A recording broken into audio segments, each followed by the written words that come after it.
Buried deep inside thousands of pages of India's national budget, there's a really powerful story. And it's not just about money, it's about a very deliberate plan to use healthcare as a tool for social justice. So today, we're going to decode those documents and see exactly how that plan is supposed to work. So let's start with this big question. How can a budget be more than just a giant spreadsheet? Well, it's because hidden in all those numbers are a country's real values, its actual priorities. If you know where to look, a budget isn't just a financial statement, it's basically a blueprint for the kind of society a nation is trying to build. All right, to make sense of this, this mountain of data, we're going to follow one single thread. And it's going to lead us from these massive financial policies all the way down to how they impact individual people's lives. And in doing that, it reveals a strategy that's way bigger than any one ministry or department. Now, at first glance, this is just a maze of numbers, right? You see these huge allocations for public health here, and then for social justice over there. They seem totally separate. But here's the key. They aren't separate at all. They're actually the building blocks for one single connected story about how healthcare and social welfare are being merged together by design. That single thread we're following, well, it leads us directly to one of India's most ambitious programs ever, Ayushman Bharat. You might also see it called PMJA, and it is absolutely central to this entire strategy. The official definition itself tells a story. When the government calls it the world's largest health assurance scheme, they're obviously emphasizing scale. But notice the word they use, assurance, not insurance. That, plus the focus on the poor and vulnerable, signals a promise. It's a social safety net designed to catch millions of people before they fall into poverty just because of medical bills. But a promise this huge needs two things, right? A massive budget and a way to actually know if the money is working.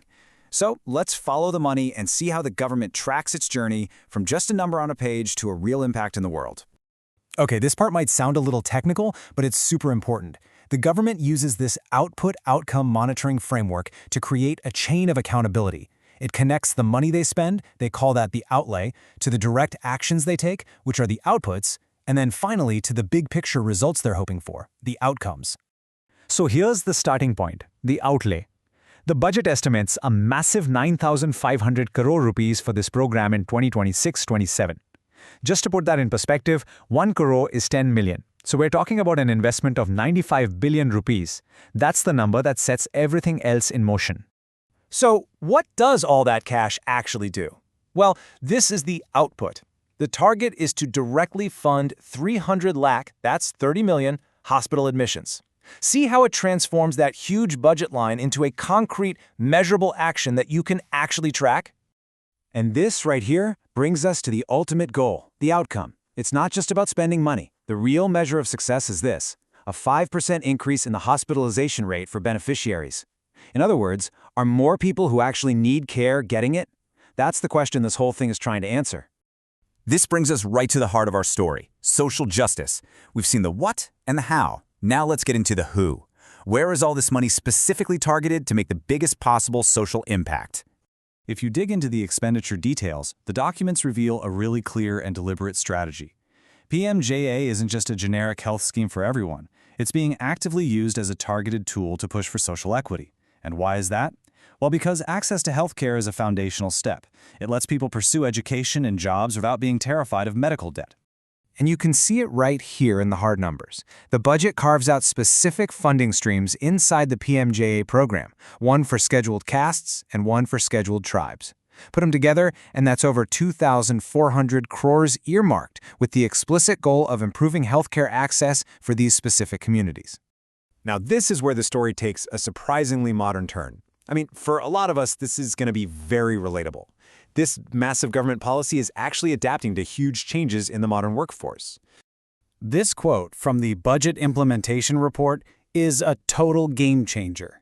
It announces a huge expansion of the PMJAY safety net to cover a whole new part of the economy, online platform and gig workers.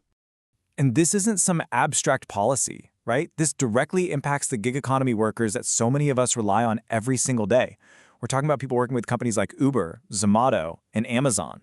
It's a really significant extension of Social Security to the very people who power our modern convenience economy. Okay, so let's pull back for a second. After following that thread through all the data, what's the big picture? What have all these numbers really shown us? We've followed a single thread that took us all the way from these abstract budget figures down to a concrete, multifaceted strategy. And it's a strategy that uses a national healthcare program to not only improve health, but to also actively advance social equity and adapt to the challenges of a modernizing economy. So, in the end, budget documents give us the blueprint, the what and the how of turning healthcare into a tool for social justice. But this whole vision leaves us with a much bigger question, doesn't it? Once all the money is spent and the targets are met, what does true success actually look like? What really defines a healthy and equitable society?